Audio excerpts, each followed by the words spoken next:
Staff, retirei aqui a BM, já sai com fumacinha aqui no capô.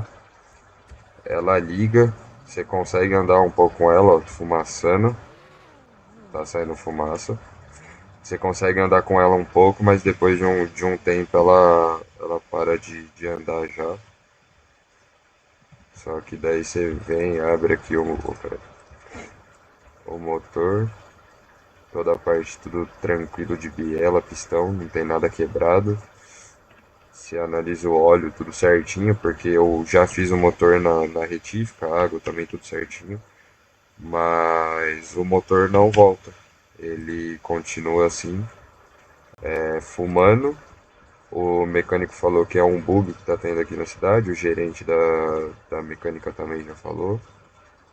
Eu precisava aí dar um reset no carro, né? Eu tô com saudade dele.